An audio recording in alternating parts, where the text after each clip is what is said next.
Yo guys, Xiaomi 14T Pro. Gue udah pakai HP ini selama 2 minggu dan saatnya share kesimpulan gue tentang smartphone yang satu ini. Mostly tentang kameranya yang punya branding Leica.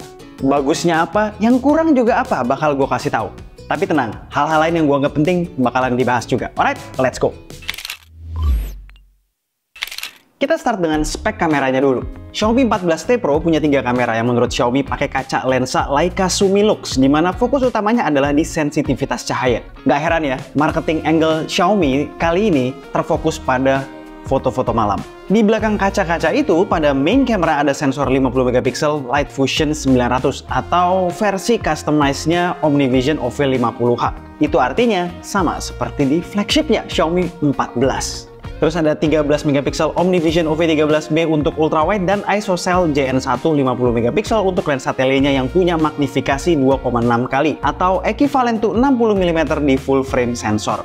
Selfie-nya 32 megapiksel sensor ISOCELL. Yang gue sayangkan pada spek sheet ini adalah ketiadaan OIS di lensa tele, dimana sebenarnya kita tahu semakin panjang lensa artinya semakin dibutuhkan itu yang namanya OIS. So, by spek atas kertas ada pembeda ya antara flagshipnya Xiaomi 14 dengan Xiaomi 14T Pro yang berada di segmen apa ya? Entry level flagship killer.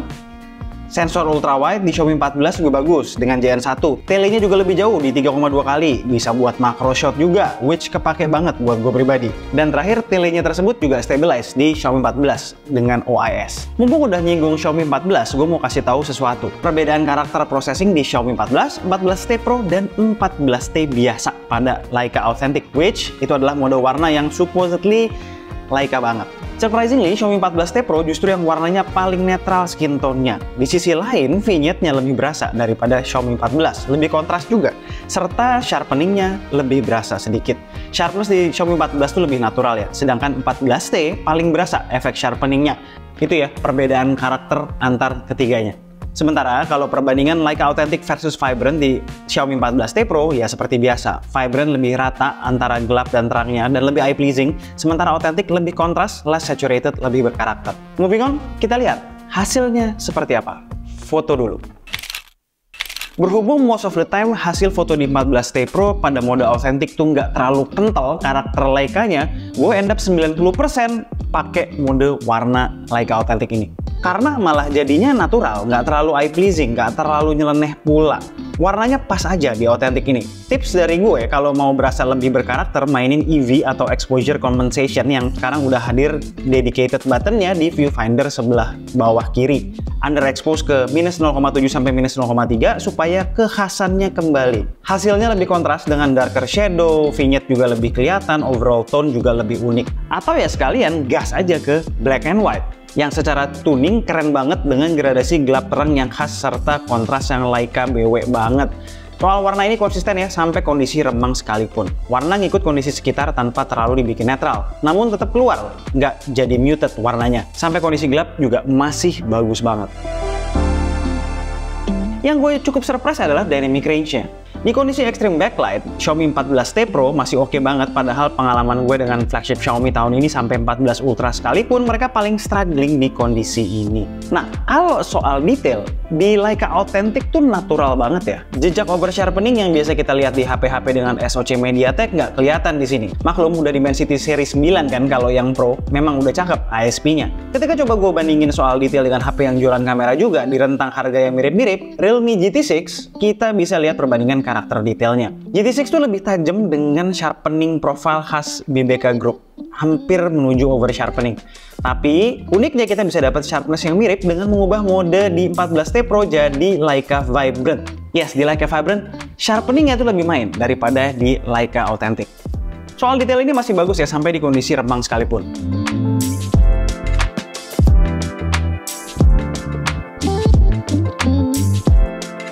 Kalau udah gelap, jelas ada penurunan, namun masih sangat-sangat baik. Lagi-lagi, detail ini bukan hasil over sharpening, melainkan hasil bukaan lensa f1.6 berkolaborasi dengan sensor besar 1/1,31 inch-nya. Natural banget. Foto non orang apalagi, detailnya sangat baik. Tips yang sama kayak sebelumnya, kalau moto malam, terutama non orang, gue prefer mainin EV ya, karena seringkali dia expose untuk bikin scene lebih bright dari aslinya, dan gue kurang suka hal itu. Gue pribadi prefer malam terlihat masih seperti malam. Kita move on yuk ke lensa yang lain. Mengejutkan, telenya lumayan banget. Secara image quality selevel sebetulnya dengan Xiaomi 14 walau magnifikasinya cuma 2,6 kali versus 3,2 kali di Xiaomi 14. Ketiadaan OIS baru obvious ketika kondisi udah gelap. Nah, ketika ngezoom di atas zoom range ya, let's say 5 kali hybrid. Lalu kita bandingkan dengan GT6 yang telenya di 2 kali, lalu dibikin 5 kali hybrid juga. Detail di Xiaomi 14T sekilas kalah. Namun ketika diteliti, GT6 terlihat tajam karena over sharpening yang berasa banget artifacts-nya. Gue masih prefer hasil di Xiaomi 14T Pro. Yang gue kurang suka dari telenya tuh ada dua. Pertama adalah portrait mode-nya. Secara karakter dan detail gambar sih oke ya, cuma depth calculation-nya yang kurang oke. Seringkali bagian yang harusnya nggak bokeh malah jadi bokeh. Edge detection-nya juga sekedar lumayan aja. Hal kedua adalah focusing distance-nya. Jauh banget cuy, di atas 40 cm. Dan Xiaomi 14T Pro itu ternyata tidak punya mode makro sama sekali karena ultra wide-nya juga tidak autofocus. Jadi kalau mau moto close up, solusinya pakai lensa utama lalu zoom ke 2 kali. Hanya itu pilihannya. Ngomong-ngomong soal ultra wide, lumayan ya hasilnya ya. Nggak luar biasa, tapi lumayan banget. Setidaknya lebih baik lah dari 8 megapiksel sensors yang biasa ada di mid-range. Malam juga masih oke. Balik ke depan, kamera selfie biasa aja sih, nggak ada yang spesial. Masih butuh pencahayaan yang oke dulu supaya hasilnya wah. Alright, foto udah ya. Next video. Sebentar dulu. Seperti biasa ada yang mau lewat. Kalian nyari headphone over the ear yang premium? Bisa cek headphone terbaru keluaran Sonos. Sonos Ace. Secara hardware, TOP. Top. Out of the box, udah dapat carrying case dan 2 kabel. Build quality-nya premium. Ala AirPod Max, namun lebih ringan. Jadi nyaman digunakan berlama-lama. Fitur ANC dan transparency mode-nya bagus. Salah satu yang terbaik di kelasnya. Output audionya pun bagus. Cocok buat gue yang bass head. Yang nggak kalah penting, input kontrolnya tombol semua. Jadi accidental touch sangat minimal terjadi. Nggak lupa, buat yang punya produk audio Sonos lain dengan tipe tertentu, Sonos Ace mendukung fitur audio swap juga. Harganya 8 jutaan. Yes, ini adalah headphone over the ear yang premium. Kalian tertarik? Bisa mampir ke Sonos Offline Store di Music Plaza Indonesia lantai 3, Pacific Place Mall lantai 4, dan Sonos Store di PIM 2 lantai 3. Jadi bisa sekalian nyobain. Kalau online, bisa cek di Sonos Official Store Tokopedia dan Music Tokopedia.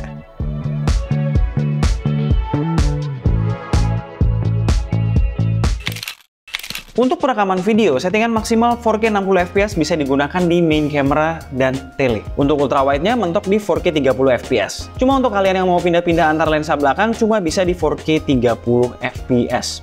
Pindah-pindah lensanya sih masih ngaget-ngaget ya, belum terlalu smooth. Untuk video 4K 60fps-nya bagus, stabilisasi bagus, warna oke, bitrate pun stabil sehingga FPS nggak fluktuatif keseringan. Jitternya masih ada sesekali kalau kondisi nggak ideal, namun tidak obvious. Nih, lihat beberapa sampel video yang gue ambil.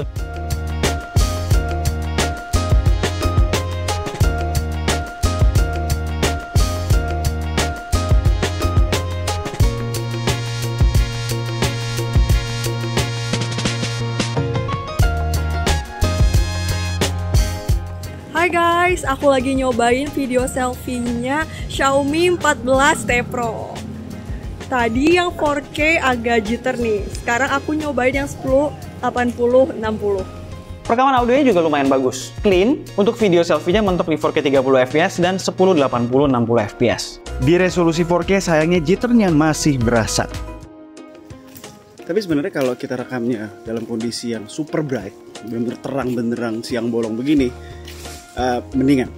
Gak terlalu jittery kayak kalau udah maghrib, udah mulai jam 5, udah mulai mendung gitu. Jadi bener-bener butuh pencahayaan yang sangat ideal. Intinya untuk perekaman video, Xiaomi 14T Pro hampir tidak ada tapinya. Bagus untuk harganya. Nah, buat yang nanya lensanya ngembun atau enggak, gue udah tes di beberapa situasi. Ada yang rekam dulu di ruangan panas lalu semburin ke freezer. Ada yang rekam di tempat panas lalu semprot AC rumah. Semuanya so far so good. Full videonya udah gue taruh linknya di deskripsi ya. Ngapain juga taruh di video review gini kan. Anyway, ada satu kali sebetulnya tes di mana Xiaomi 14T Pro ini muncul embun. Namun cuman sebentar banget, beberapa detik doang lalu menghilang embunnya. Ya intinya kalau nggak dicari-cari, ya rasanya sih bakal aman-aman aja. Gitu ya pandangan gue tentang kamera dari Xiaomi 14T Pro ini. Sebenarnya ada yang belum gue bahas nih soal kamera AI. Gue rencana ada satu video khusus tentang AI di 14T series. Nanti ya setelah AI-nya lengkap semua datang via software update. Stay tune. Nah sekarang kita bahas singkat aja findings lain gue tentang HP ini seperti apa. Soal desain gue kurang suka seperti gue bilang kemarin di video first impression. Tapi sebenarnya yang warna Titan Grey ini lebih baik daripada yang hitam menurut selera gue. Materialnya sih premium ya dengan back cover kaca dan frame metal. Layar OLED-nya bright, enak buat foto hunting di outdoor kayak begini. Dan smooth juga di 144Hz refresh rate-nya. Untuk performa Dimensity 9300 Plus ini kenceng, Antutunya bisa 2,1 juta. Kenceng banget.